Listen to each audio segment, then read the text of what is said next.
This is the Siècle, Episode 50, Movement and Resistance. Welcome back, everyone. I've got a great episode for you today, though as usual it's twice as long and twice as late as I initially planned. I'm sure those facts are unrelated. I'll get right into things after a few quick thanks.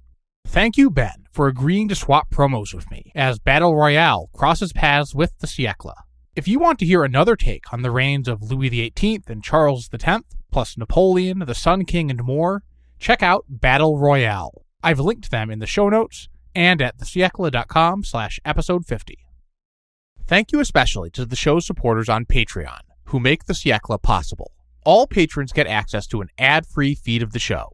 Since the last episode, new patrons include Daniel Boleyn, Doug, Jim, Daniel Marchant, Sean Moriarty, Matt Byrne, Daniel Berman, Vivek Dandekar, Sam Brutzik, Ernest Ialongo, and Evie. You can join them for as little as $1 per month.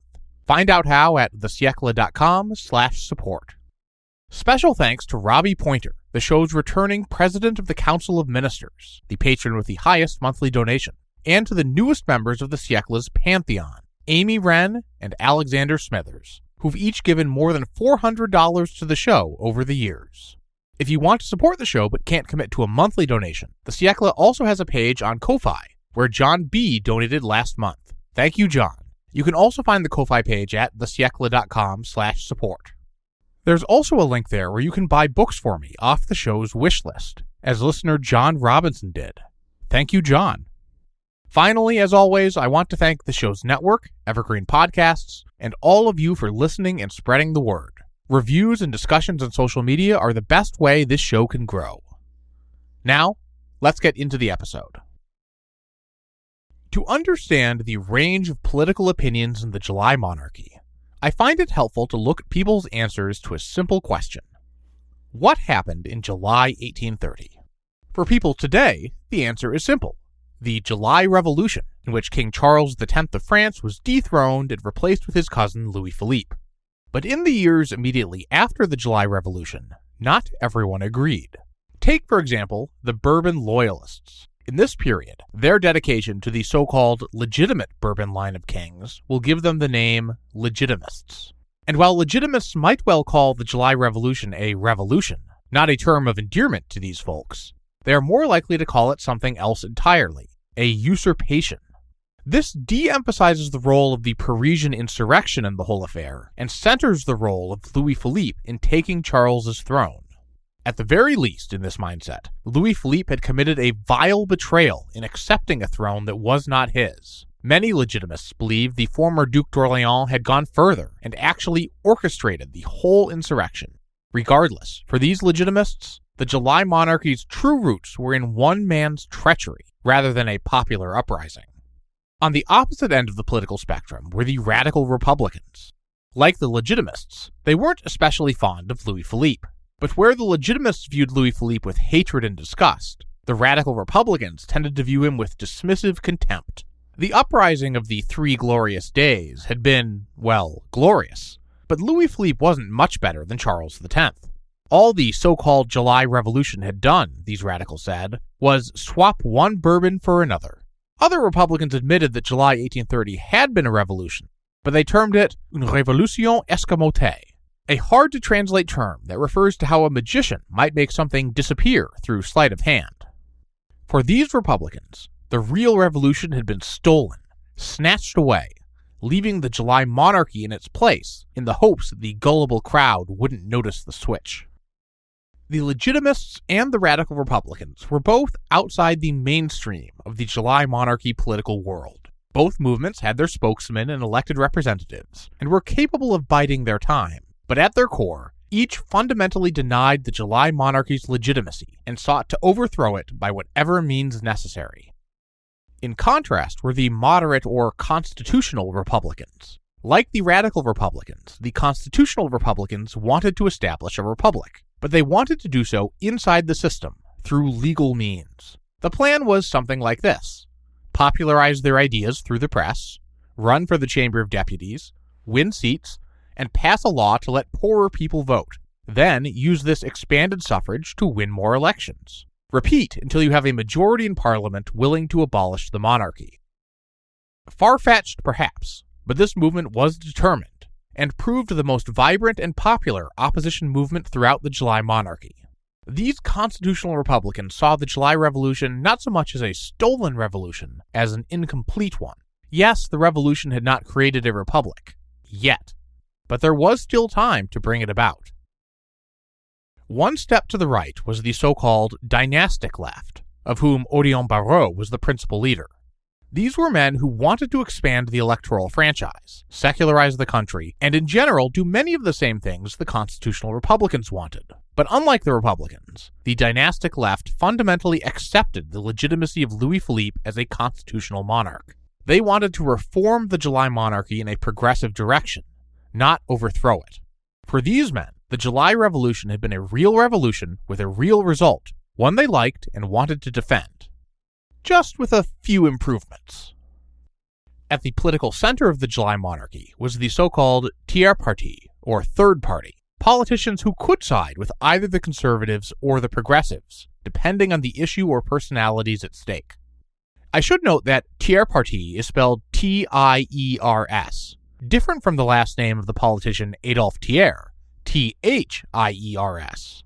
Confusingly, Adolphe Thiers will sometimes, but not always, be associated with the tiers parti, and contemporaries will not hesitate to make puns about it.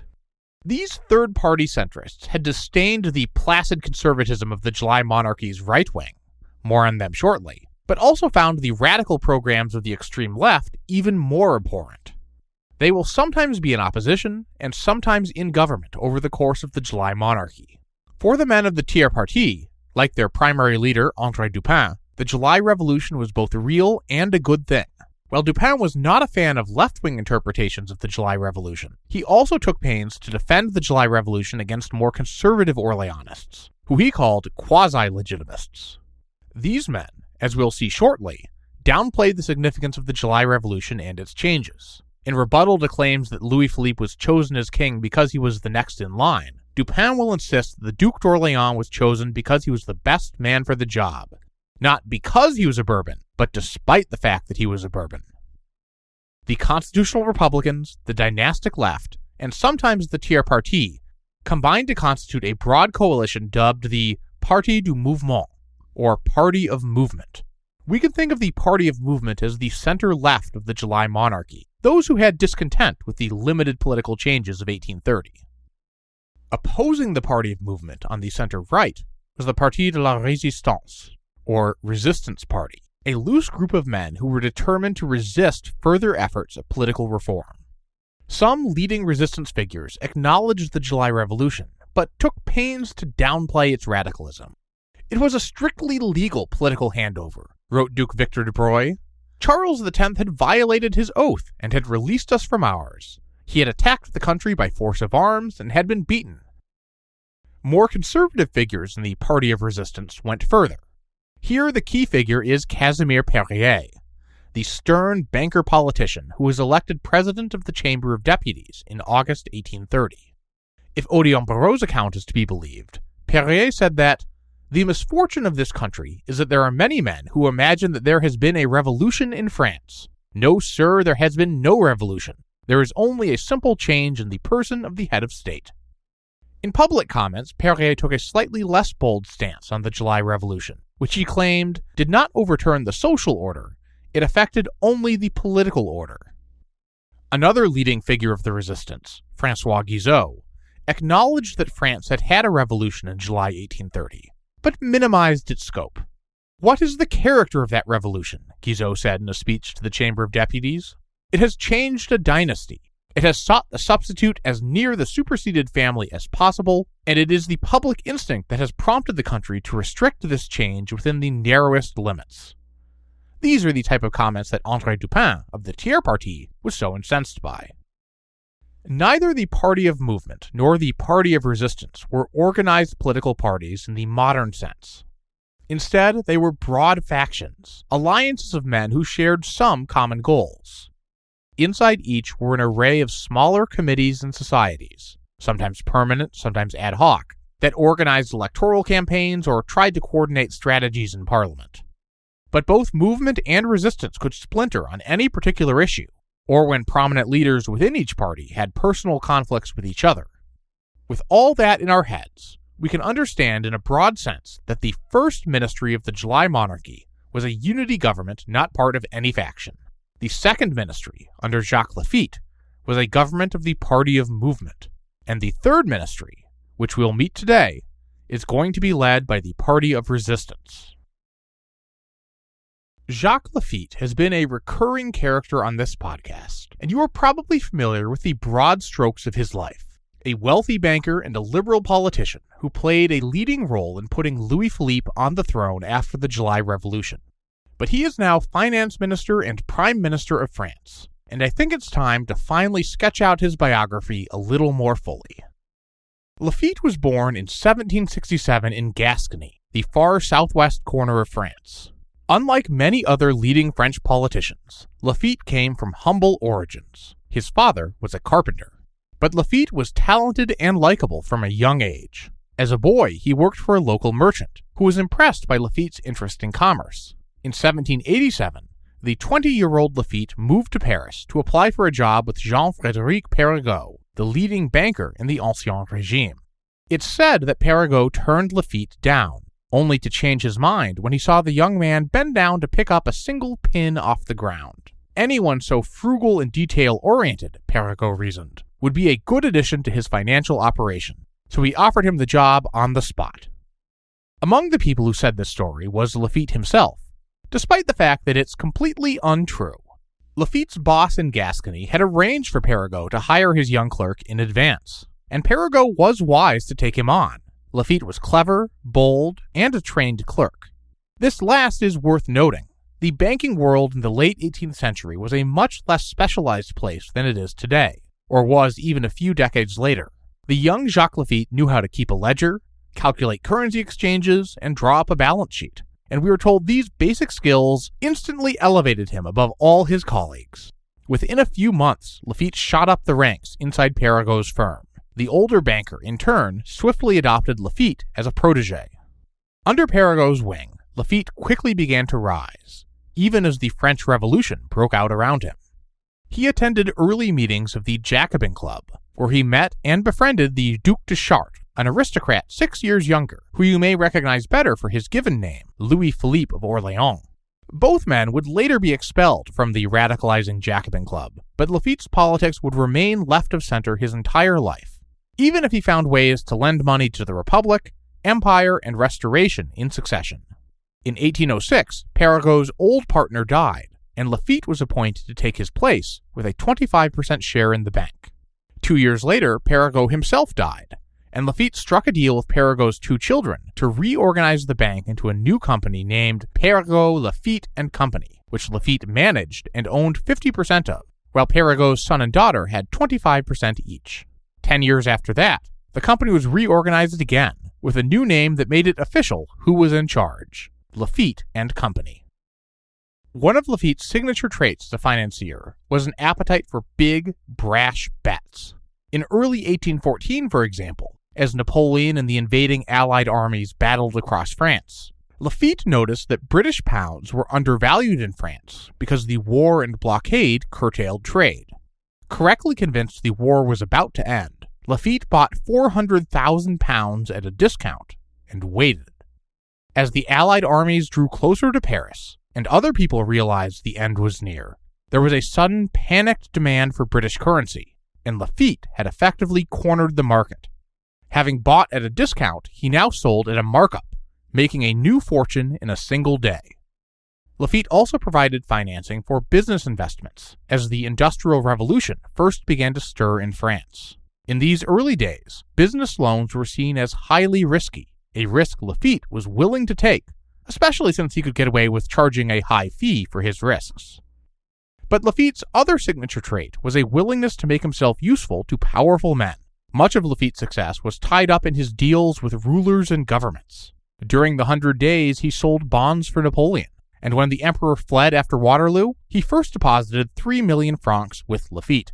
But Lafitte was also happy to do business with the Bourbons, too, both taking their deposits and offering them credit. In 1816, to give one example, he was the only banker willing to make an emergency 10 million franc loan to Louis XVIII's unsteady government.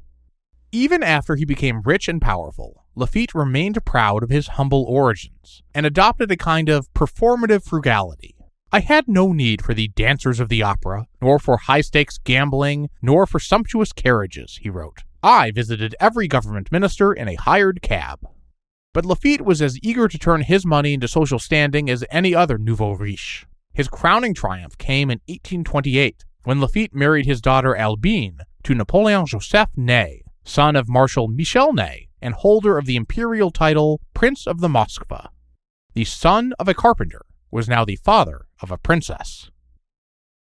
Laffitte served in the Chamber of Deputies for most of the Restoration, sitting on the left. He also served as governor of the Bank of France off and on, ostentatiously declining the position's 100,000 franc salary, and took pride in helping to shape France's fiscal policy.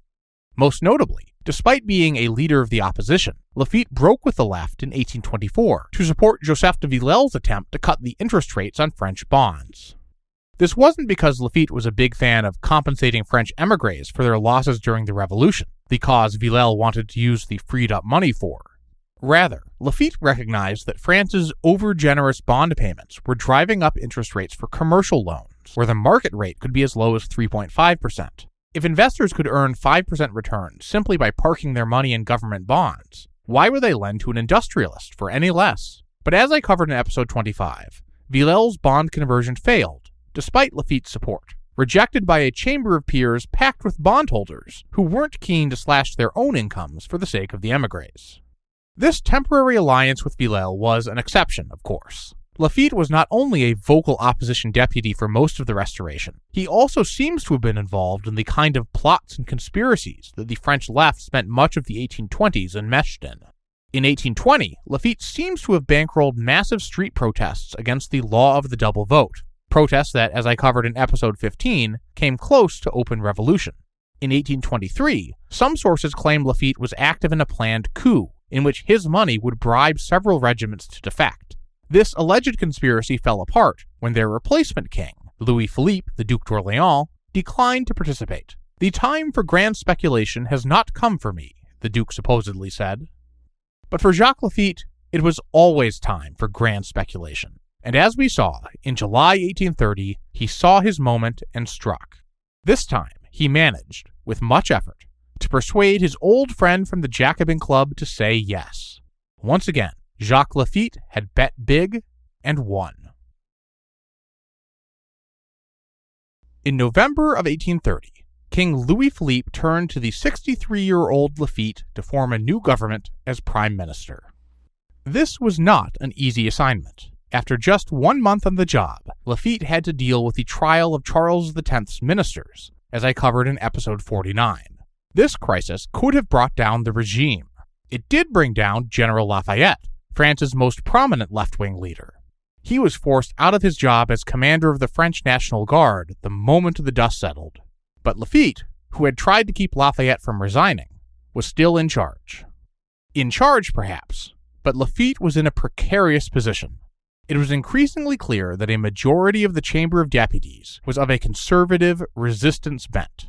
Moreover, for all that Laffitte was a leading figure of the movement, many of the ministers under him were further to the right, especially as the months passed and individual ministers were replaced for one reason or another. For example, the progressive Minister of Justice, Jacques-Charles Dupont de l'Eure, resigned in protest at his friend Lafayette's dismissal. Dupont's replacement, Joseph Mérieux, was a fellow progressive, but one without Dupont's fame and stature.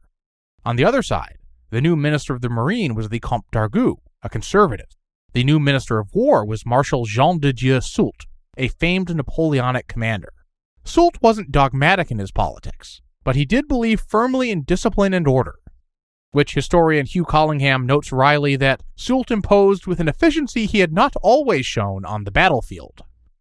To Laffitte, it seemed like d'Argout and Soult were his supervisors, much more than his colleagues.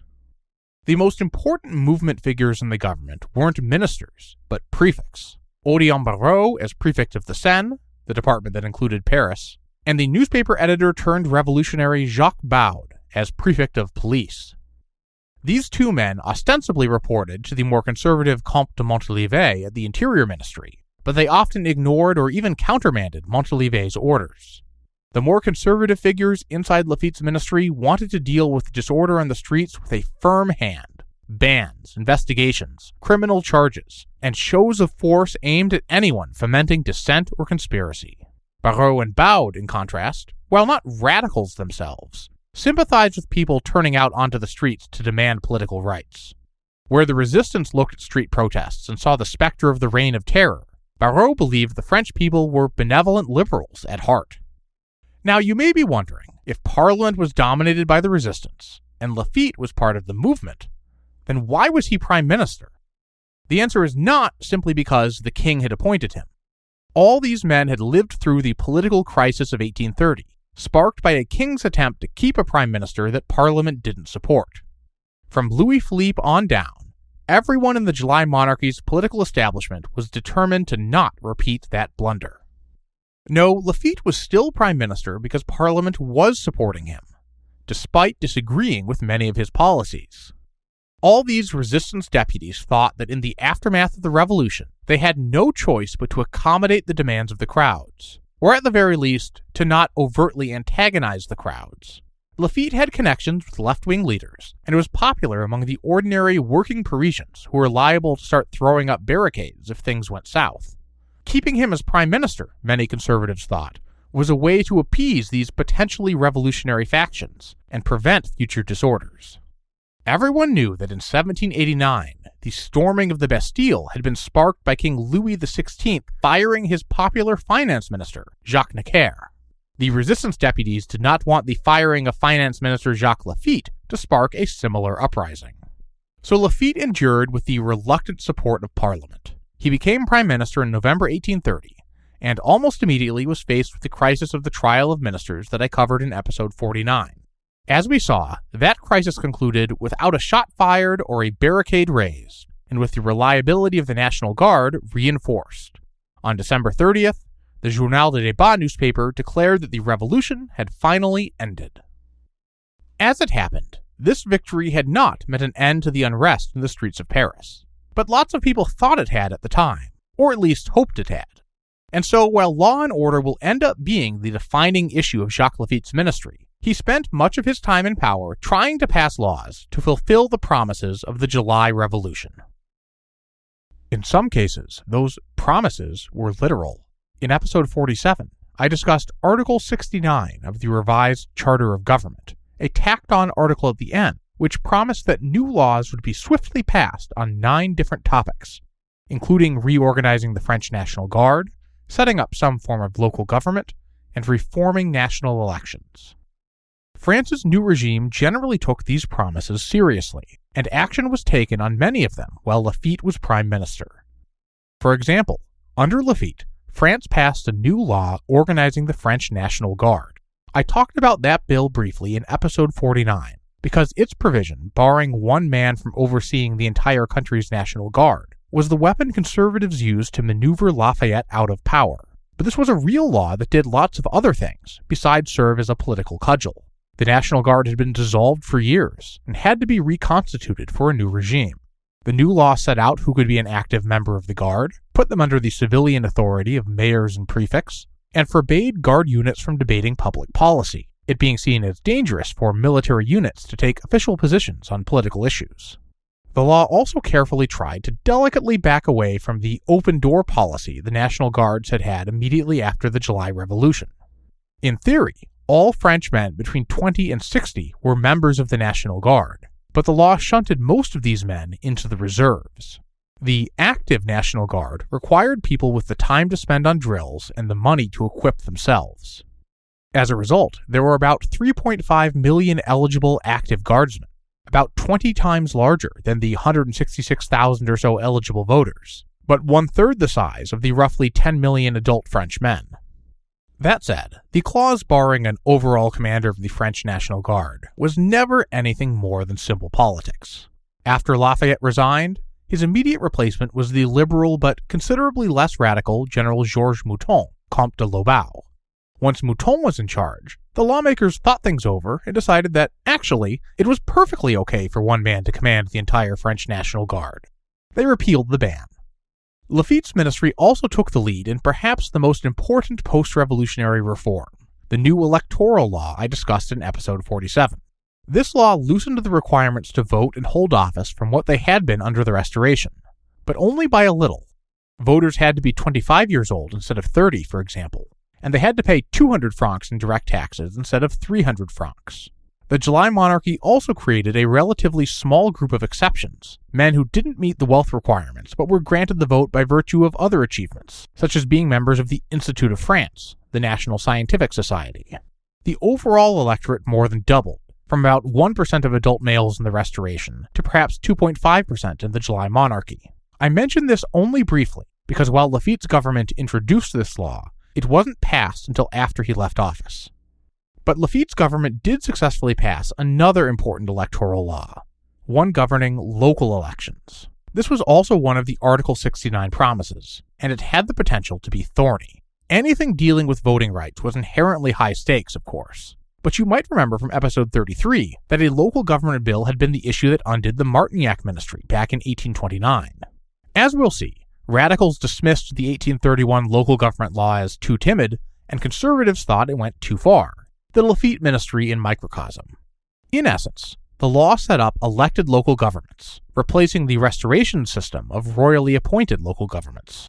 What made it especially interesting, though, was that the July Monarchy set the voting requirements for these local elections much lower than they did voting in national elections. The total size of each town's electorate was set at 10% or more of its population, and men 21 or older were chosen in order of wealth until this threshold was reached. All in all, around 30% of all adult French men had the right to vote in local elections, or around 30% of all adult French men, 10 times larger than the national electorate. Like the national bill, there were also exceptions who were granted the right to vote even if they didn't pay enough taxes, but this pool of local exceptions was broader. Officers of the National Guard, practicing lawyers, doctors, retired civil servants, and justices of the peace were all granted local votes.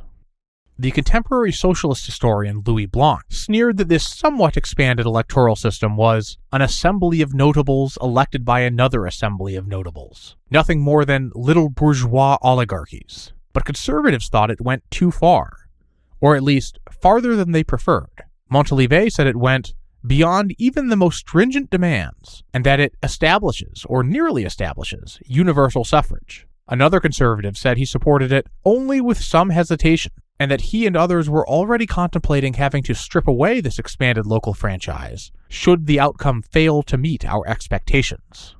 We'll talk a lot more about voting and the electoral franchise in future episodes. For today, I think it's worth noting that it was Laffitte's ministry that pushed the conservative deputies into giving far more Frenchmen the right to vote in local elections than they would have preferred.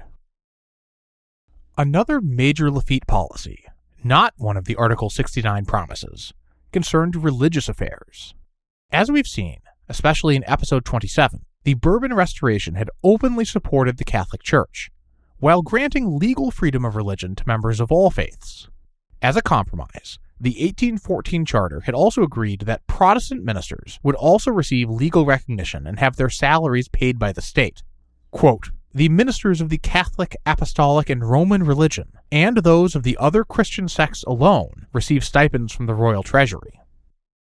In episode 47, I discussed how the 1830 revisions to the Charter added the phrase calling Catholicism the religion of the majority of Frenchmen instead of the religion of the state.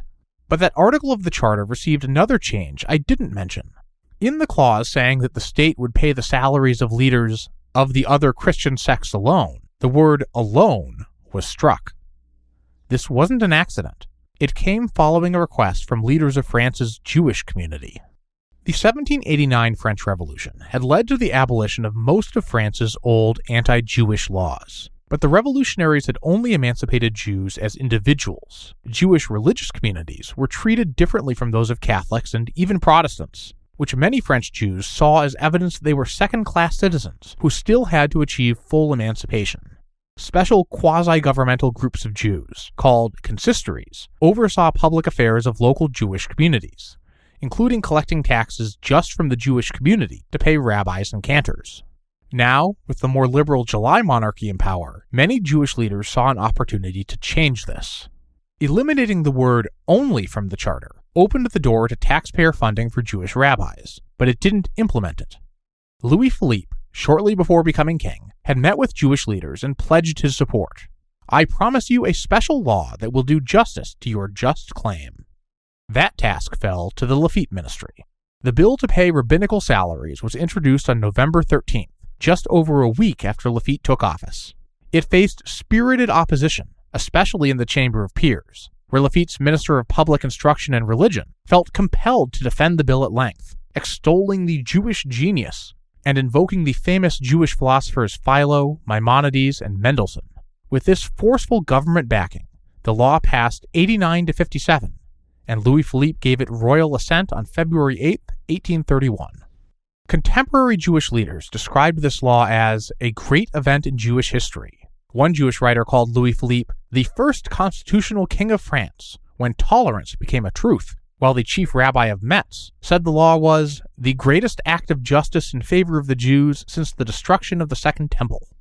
I will note that while Lafitte's ministry saw this law passed, it did have the personal support of Louis Philippe, as well as backing from more conservative resistance leaders like Victor de Broglie and the Comte de Molay.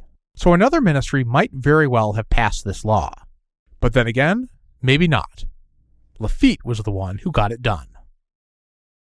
All these were important laws, but none of them are what has come to define Lafitte's ministry in the public eye, then or since. Instead, Lafitte's ministry would be consumed by a single overriding issue, one we began this episode with. What exactly was the July Revolution? That is, was the July Revolution's work still unfinished, or had it gone quite far enough? Or even more simply, movement or resistance? Significant shares of the French population thought more reforms were needed, and were aggressively working to promote them, including by petitions, protests, demonstrations, and in some cases by actual or threatened street violence. Another significant share of the population just wanted things to calm down again. Caught in the middle was Jacques Lafitte, who was neither as committed to reform as the radicals wanted, nor as committed to maintaining order at all costs as the conservatives wanted. Lafitte's position is captured well by a speech he gave to the Chamber of Deputies in the middle of the trial of the ministers, a moment where there was a genuine possibility of a new revolution in the streets. In the speech, we see Lafitte trying to gesture to both sides of the debate. As Prime Minister, Lafitte said, he was committed to upholding both the laws and public liberties. He insisted that a government that fails to enforce the laws is derelict in its most essential duties, and promised that his government would do this to the very fullest extent. He also said he trusted the brave and magnanimous people of Paris, and was convinced that the people as a whole were defenders of public order, not a threat to it. Any threats, he said, came from agitators, and were in any case exaggerated. But he promised to respond to those exaggerated threats as if they were real. One view of Lafitte is that he basically agreed with the more conservative resistance types on policy. For example, the contemporary Republican writer Louis Blanc said that Lafitte did not differ essentially in opinion from the majority of the chamber, but that he did differ in temperament. Instead of sternness, Lafitte had an honorable inclination to draw near to the people, to serve its cause timidly, and to merit its esteem. For this, Blanc added wryly, he was not forgiven. Many conservatives had a similar view of Lafitte. He shared their goals, but was too weak, soft, and indecisive. As modern historian Hugh Collingham phrased it, he had disapproved of riots, but had tolerated them. Worse than Lafitte for these men, arguably, were the other figures he appointed in his ministry, like Barrot and Baud, who were neglecting their supposed responsibility to maintain order in the streets. This was a lot to stomach for the resistance deputies sustaining Lafitte's government.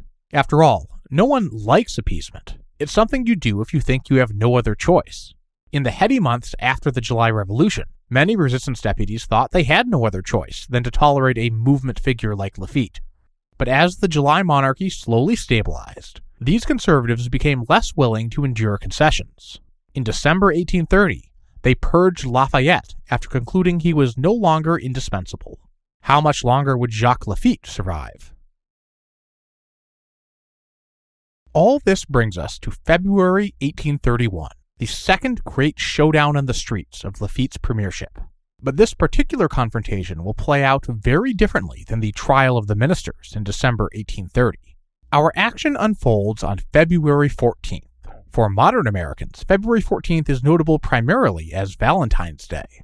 But for a key group of French people in 1831, February 14th had much more recent implications. It was on this date in 1820 that the Duc de Berry, son of the future King Charles X, died after being stabbed outside the Paris Opera. I talked about this in episode 14. Throughout the rest of the Bourbon Restoration, February 14th had been marked by religious services commemorating the Duc de Berry. That was all normal and to be expected when Berry's uncle and then father had been on the throne. But legitimists wanted to carry through with the commemorations in February 1831, under the July Monarchy. This was provocative enough in itself, but besides being a martyr, the Duc de Berry was also the posthumous father of Henri, the miracle child whom many legitimists recognized as the rightful King of France. I covered that in episode 15. With all that in mind, Montalivet blocked the initial proposal to hold the ceremony at a church in central Paris. But the organizers of the Berry Memorial managed to reconvene at a nearby church, Saint-Germain-l'Auxerrois, by the Louvre. The parade of aristocratic carriages arriving at this church soon attracted onlookers, and before too long, the growing crowds realized what was going on inside. Anti-Bourbon sentiment was still strong on the streets of Paris, but nothing happened until after the ceremony ended, when one of the attendees laid a portrait of Henri by the altar. When word of that reached the crowd, what had been a gathering almost instantly became a riot. Parisians smashed their way into the church and sacked it. Altars were overturned, paintings slashed, statues and stained glass shattered, and the cross on the roof torn off. Some pranced through the streets in holy vestments. National Guards quickly assembled and helped escort the attendees and clergy to safety. But the guards took no action to stop the damage to church property. Unimpeded, the rioters kept going, turning their anger on the palace of the Archbishop of Paris, Hyacinthe Louis de Caylin, a notorious legitimist. Furniture, artifacts, and even the books from de Caylin's extensive library were hurled into the Seine. The crowd was so dedicated to this sacking that rioters prevented some bibliophiles from trying to rescue books from the river. So with all this destruction, why did the National Guard, so vigorous just a few months earlier during the trial of the ministers, do nothing? In fact, far from being simply passive, the guards were actively ordered to stand down, which means it's time again to talk about one of the most fascinating figures of this era, Adolphe Thiers. The 33-year-old journalist had played a key role in the July Revolution, including writing the journalists' protest of the Four Ordinances, persuading Louis-Philippe's sister Adelaide to support her brother's bid for the throne, and writing Orleanist pamphlets. Afterwards, he had been elected to Parliament, despite having a fairly modest income that wouldn't ordinarily qualify him to serve, even with the July Monarchy's loosened requirements. But Thiers found a workaround via a wealthy patron, who worked out a sweetheart deal to sell Thiers a mansion whose property taxes met the voting requirements. Just weeks after taking office in October 1830, Thiers was offered a job as Minister of Finance in the new Laffitte ministry. He declined this offer, figuring that he had been offered the post in part because he was expendable. But Thiers did agree to take a job as undersecretary in the department, where he would, in effect, run the ministry, while the official finance minister, Laffitte, ran the country. So when Thiers showed up at the riot in progress, it was as the Undersecretary of Finance and assistant to the Prime Minister. He found a National Guard commander about to order his men forward to suppress the riot, and Thiers told the officer to stop. According to Thiers' friend Charles de Rémusat, who talked about the incident with him the next day, Thiers had been profoundly struck by the irresistible speed with which this monumental act of destruction had been carried out. With France still facing the threat of foreign war, Thiers told Rémusat, perhaps what France needed was to co-opt the energy of the crowds to defend the regime, not put the crowds down. The sight of force never leaves him unmoved, Rémusat wrote of his friend. His immediate second thought is not to resist it, but to seize it for himself. Churches across Paris were damaged during these unsuppressed riots. But despite the efforts of Republican agitators, the anti-clerical mobs never turned their anger on the government. Perhaps, historian Hugh Collingham notes, Thiers and others were right to not associate themselves with the unpopular church. Indeed, even many of the resistance deputies were strongly anti-clerical. This was no longer the Bourbon Restoration. The mass of conservatives increasingly dominating the July Monarchy were not legitimists and not defenders of the alliance of throne and altar, and many frankly thought the church kind of had it coming. Guizot was furious about the unchecked riot, but had also declared that the July Revolution had dethroned the priests as well as the Bourbons. The Journal des Débats recounted the riot in the tone of an amused spectator, and Montalivet had the official Moniteur newspaper write that the people had been carried away by a legitimate indignation. The government paid no compensation to the church for any of the damages. But even if they may have thought the church had provoked the riot, the resistance deputies who dominated Parliament were furious about the unrest. The Laffitte ministry had failed to prevent it from happening, and then, even worse, had failed to suppress it once it broke out. To add insult to injury, after the riot started, Laffitte persuaded Louis-Philippe to order that the Bourbon fleur-de-lis symbols be taken down all across Paris, lest they provoke more popular anger. Figures as ideologically diverse as Lafayette and Perrier both recoiled in disgust. If the fleur-de-lis had survived a revolution, it seemed humiliating to banish it after a mere riot. The entire affair seemed to confirm every suspicion that the resistance had about Laffitte and the movement, that they were too weak and too sympathetic to the mob to be trusted to properly govern France. Even as his political fortunes dwindled, Laffitte's actual fortune was doing the same.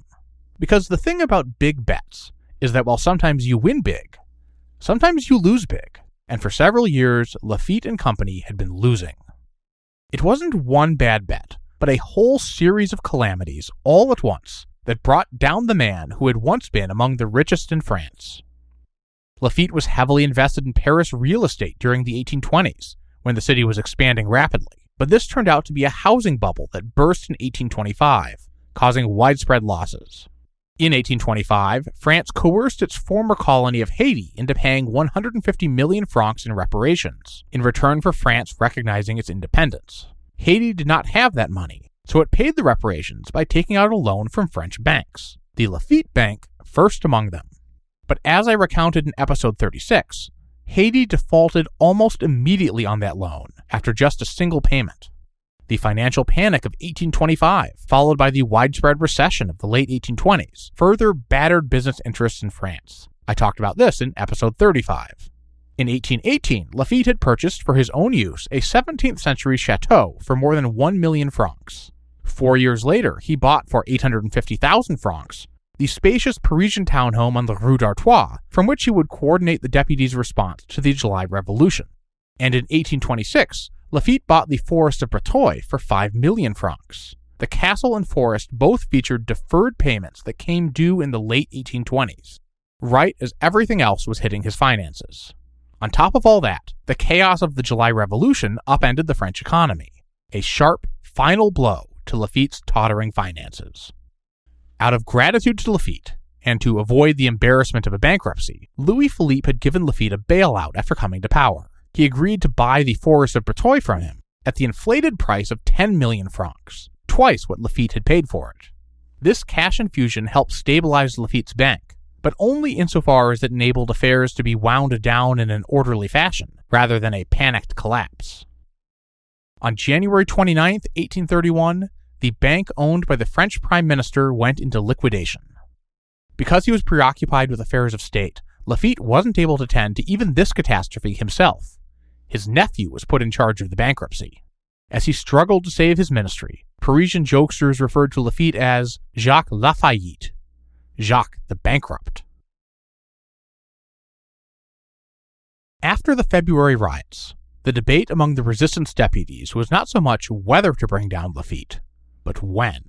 François Guizot tried to organize deputies to attack the ministry, while Perrier preached patience, partly because the middle of domestic unrest and foreign threats was hardly the moment to provoke a ministerial crisis, and partly because he thought Laffitte needed to twist in the wind longer, until all cried out for order to be imposed.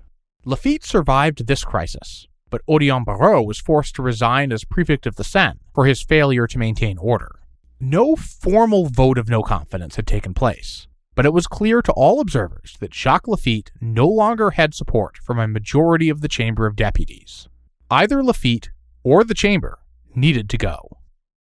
Laffitte, at last, was spurred into aggressive action. Instead of trying to soothe resistance concerns, he punched back. In a speech almost certainly written by Thiers, Lafitte told Parliament that it was time to stay the course, and attacked resistance policies as so unpopular they could only be implemented by using bayonets against the people. Lafitte called for dissolving Parliament and holding new elections he intended to fight in alliance with the left. In a modern constitutional monarchy like the United Kingdom, a prime minister could simply do this. In France's July Monarchy, as we saw in episode 48, King Louis Philippe had to be on board. And by all accounts, the king did seriously consider Lafitte's proposal. But only briefly. Louis Philippe wasn't fully on board with the resistance, but he was even less willing to get fully on board with the movement. Things lingered uncomfortably for a few weeks. The ministry was effectively already dead, but no one wanted to make the first move. Lafitte didn't want to resign. The other members of the ministry didn't want to force him out, and Louis Philippe, as he almost always did, hesitated before a decisive choice. As Rémusat said of the king, to converse with everyone while postponing every decision for as long as possible, such was his strategy during ministerial crises. But the stalemate could only endure for so long. The final blow came not over issues of public order, but of foreign policy. I've been focusing mostly on domestic policy for now, but foreign policy has been a huge issue during this entire time, in ways that are connected to France's domestic disputes. Besides the question of foreign recognition of France's revolutionary government, which I mentioned in episode 47, Europe was embroiled by several copycat revolutions in 1831. One was the ongoing Belgian Revolution, which I talked about in episode 49. There was also a revolt in Poland against the Poles' Russian overlords, and a series of revolts in Italy. I'll talk more about both conflicts soon.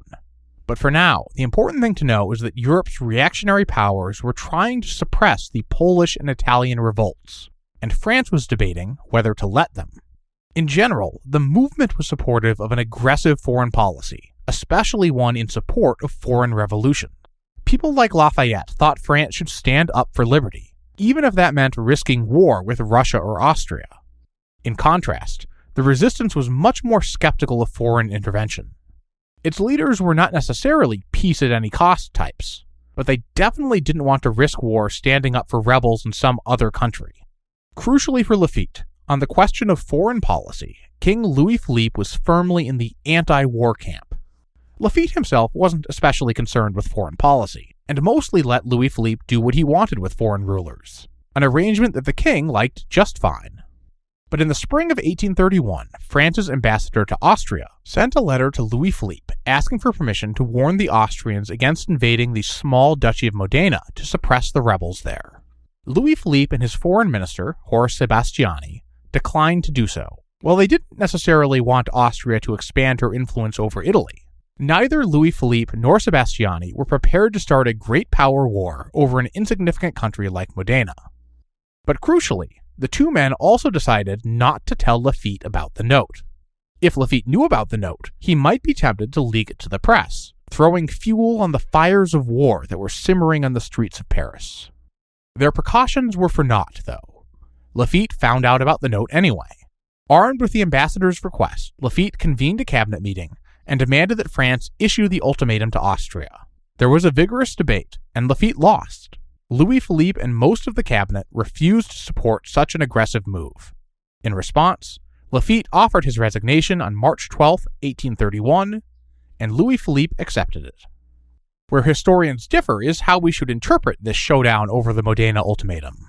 Some historians describe it as a scheme by the king, such as Louis Philippe's biographer Monroe Price. Deciding that Lafitte had outlived his usefulness, Louis Philippe maneuvered him into resignation over a minor matter of foreign policy, Price wrote. Others identify Lafitte as the one making maneuvers, such as Hugh Collingham, who says a boxed-in Lafitte was seeking an excuse to resign.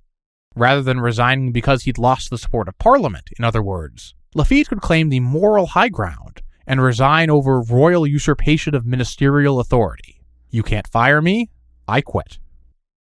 Or maybe both interpretations are true. Two men simultaneously seizing a chance to end a failed partnership on their own terms. The important thing is, it happened. Jacques Lafitte had resigned, and to replace him, the king intended to turn to the party of resistance. There was one man who seemed like the obvious choice to lead a new resistance ministry in 1831. the stern, forceful Casimir Perrier. We saw Perrier at the start of this episode, allegedly saying that the July Revolution hadn't been a revolution at all, merely a simple change in the person of the head of state. In past episodes, we saw how Perrier was uneasy about the July Revolution from the beginning, urging fellow deputies against violent resistance in episode 43, and serving as a conservative member of the Revolutionary Municipal Commission. In episode 45, Perrier was one of the politicians who Charles X was persuaded to belatedly appoint to the stillborn Mortemart ministry, which says a lot about Perrier's reputation. A royalist liberal who might be acceptable to both Charles and the opposition. In episode 49, Perrier was a minister without portfolio in Louis Philippe's first dysfunctional unity government, and resigned with the other conservatives in October 1830 after a mob marched to Vincennes to try to lynch Charles's former ministers. Early on in the July Monarchy, Perrier had been elected as president of the Chamber of Deputies, a clear sign that he was in sync with the resistance deputies who dominated the chamber. Though he and Laffitte were both bankers, they had very different personal styles. Laffitte had risen from rags to riches on the basis of big bets and chummy deals. Money flowed as easily into his coffers as it flowed out. Perrier had been born into money, had taken a big fortune and made it bigger. He had a cold, frugal demeanor, like he was counting every franc.